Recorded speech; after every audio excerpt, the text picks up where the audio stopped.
this debate. Yeah, let's bring in sports director Chick Hernandez. And Chick, you spoke with a member of the Commanders ownership group, and the word of the day is still hopeful. Yeah, and by the way, my shoe's close, but not Not Louis Vuitton? No, I can't get that yet.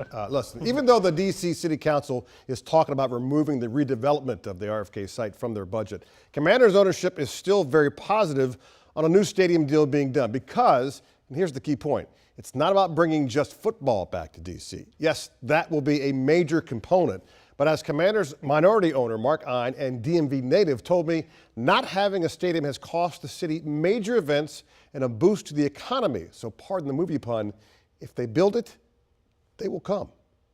We were going to have the National World Cup Fan Festival on the National Mall. Three World Cup teams were going to stay in D.C. and practice in D.C.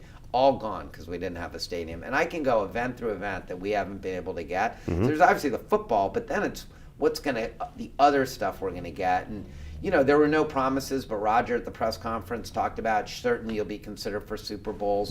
Certainly you'll be considered for Final Fours. You got to imagine if this gets built. Absolutely. You know, we're bringing the draft. That's going to be 1 million people here. What it will do to catalyze development in that part of town. I mean, when you drive by what happened at Nationals Park and you remember what it used to be, it's extraordinary. And this is 4 times the size of the wharf. So I think no matter how you look at it, I feel like the team's done a great job sort of making the case, and I think the right thing's going to happen. So as it stands now, there is no panic button being pushed by the Commanders ownership group. A team source did reveal to me that if this deal does not go through in the coming weeks, a 2030 stadium opening, which has been their slated timeline from the word go, would be problematic.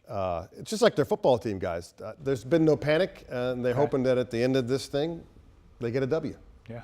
And There's the council still has time. been reassuring so far. Yeah. They're not backing away from it. Yeah, they seem to be saying they give us do time. want a stadium, but they need to make sure the terms of the deal work for everybody. No doubt. All right. Thanks, Chick.